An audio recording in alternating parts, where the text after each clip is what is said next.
भागडी येथील मरियान चुलबंद रेती घाटातून शेकडो ब्रास रेती गेली चोरीला. तालुका महसूल व पोलीस प्रशासनाने लक्ष देण्याची गरज. लाखांदूर तालुक्यातील वैनगंगा व चुलबंद नदी घाट लिलाव व काही घाट घरकुल लाभार्थ्यासाठी आरक्षित ठेवले असताना आता रेती तस्करांनी आपला मोर्चा चुपके घाटाकडे वळविल्याचे दिसून येत आहे. त्यापैकीच तालुक्यातील भागडी येथील मरियान घाट.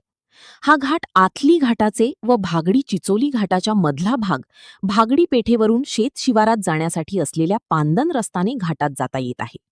या घाटातील रेती चोरीला जाऊ नये म्हणून महसूल प्रशासनाने की काय, तर घाटात जाणाऱ्या मार्गावर नदी किनारी मोठी नालीही खोदली होती.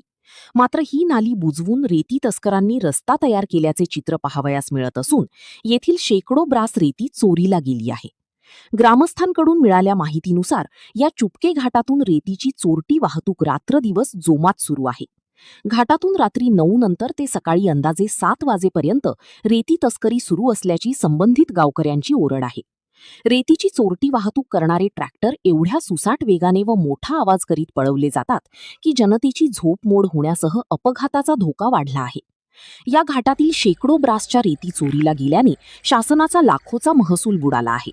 करिता तात्काळ या घाटाकडे महसूल व पोलीस प्रशासनाने लक्ष घालून अवैध होत असलेली रेती चोरीला आळा घालावा, अशी मागणी परिसरातील जनतेकडून केली जात आहे.